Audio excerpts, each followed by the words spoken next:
In this view, we do not stand apart from nature, but rather, we are nature evolving. We are nature evolving. The J-O-Y of life is continuous. It isn't just this moment, or this day, or this event. We are in it, and we cannot get out of it, even though some seem to have escaped. Have you ever escaped from joy? It's like being a criminal. You know, it's against the law. It's against the law. The freedom is in the awareness of our part in the process. And then saying yes to our inner truth. Saying yes, that's who I am. Every time we say yes, we set spirit on its mission. Each thought is a prayer, and therefore, guess what? Is acted upon by what science of mind calls universal subjectivity. What is that? Universal subjectivity is the creative medium, or the conscious mind of God.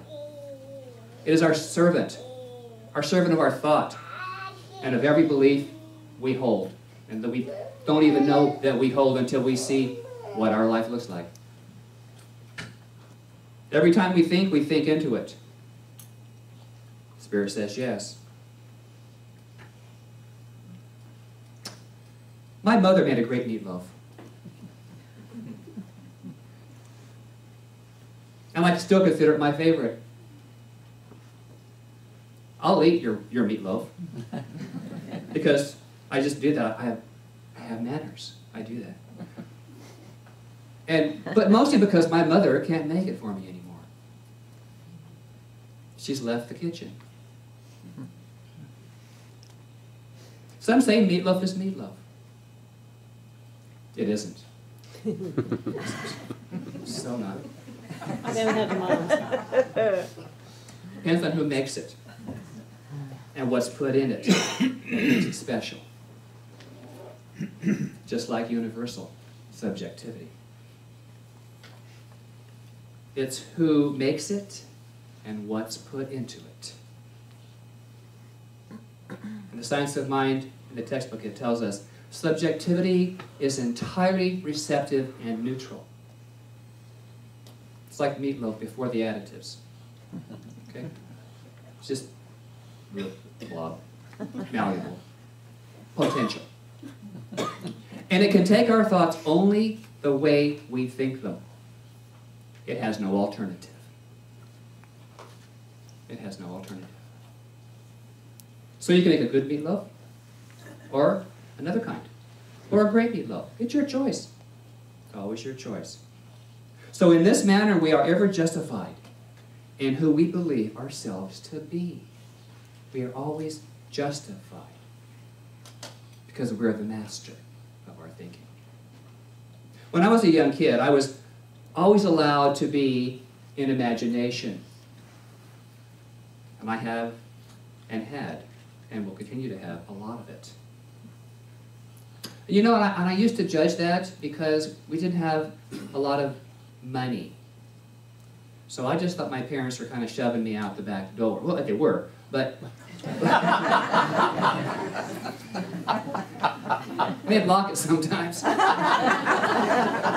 You haven't been out there long enough. Play more. But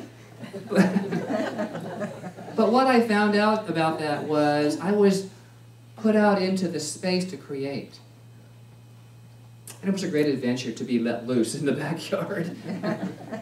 And later on my bicycle.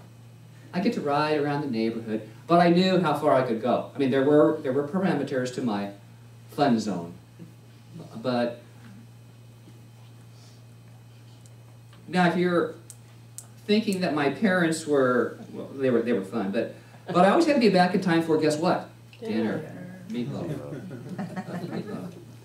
So within the guidelines, my point here is I had freedom. I had the freedom to explore, but I knew sort of the laws of the household. And so then, what happens when you observe the laws of the household? There's joy. There's peace. You don't do that. So within the guidelines, I had freedom to imagine. I would ride into the foothills near my home because I love the views. And I had spent time in this backyard I told you about with my trucks and the pail and the water hose, and I would create roadways and different things out of mud. So I had a smooth surface for my trucks to drive on. It's all there, all in the backyard. And I had a stack of paper, and I had charcoals, and I had crayons, and I had paints, and I would do family portraits and pictures of the stars of the time. And my mother was so proud of me. And she would always say, "Isn't that wonderful? Isn't that beautiful? Good job." I was validated. I was justified. And I experienced joy.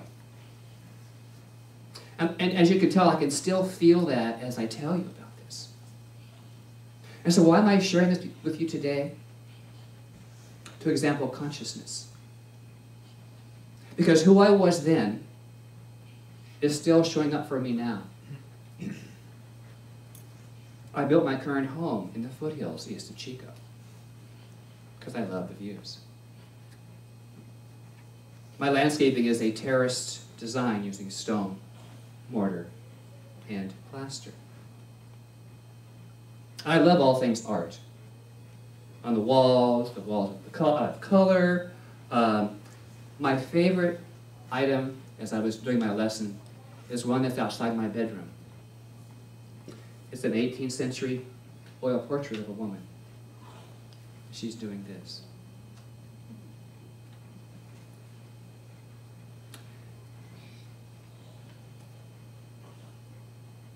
It is through the technique of turning the mirror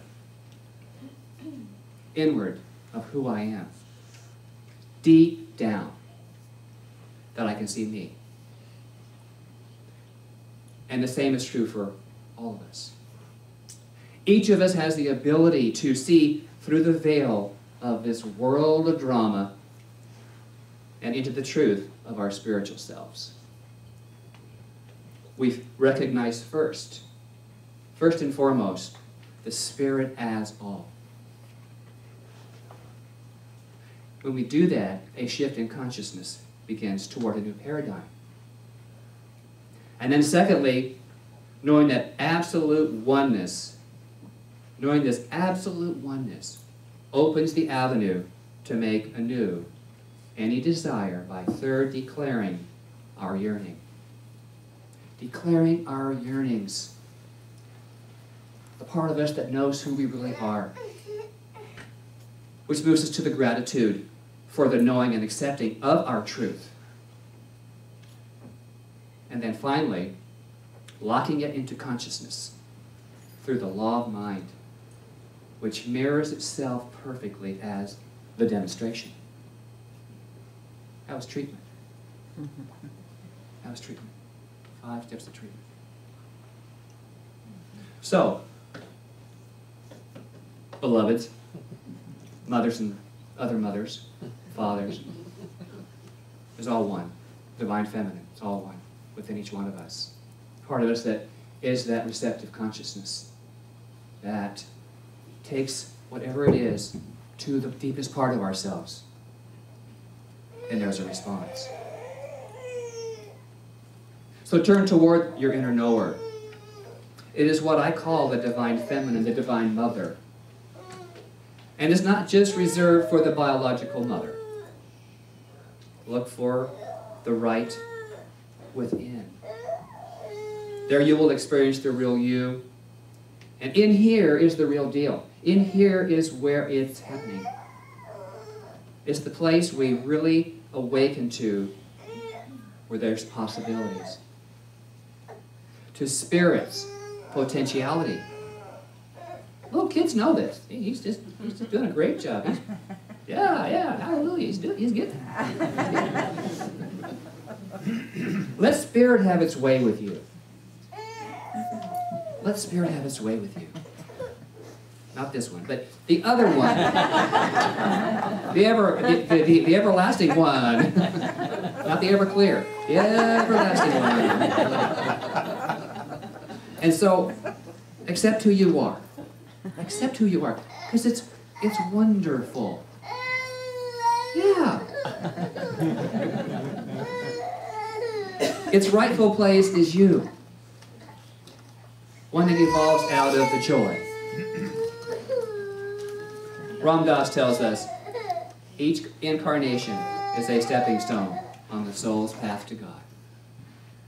Each incarnation, every demonstration, everything we do, every idea we have, is a stepping stone to newness. Look back at your life. Look back at your life. Your job, your relationships, your kids.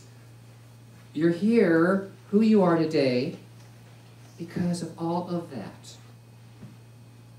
And you're still okay, right? Mostly? Okay. Mostly? Yeah. Okay. Good. There's a song when I was a little kid, and it was when I was in Sunday school. You want to sing it with me? This little light of mine, I'm gonna let it shine. This little light of mine, I'm gonna let it shine. This little light of mine, I'm gonna let it shine. Let it shine, let it shine, let it shine. See, there's only one. So allow your inner yearnings of spirit to be justified. What better place than here? What better time than right now? What better idea than yours? So go ahead on your soul's assignment.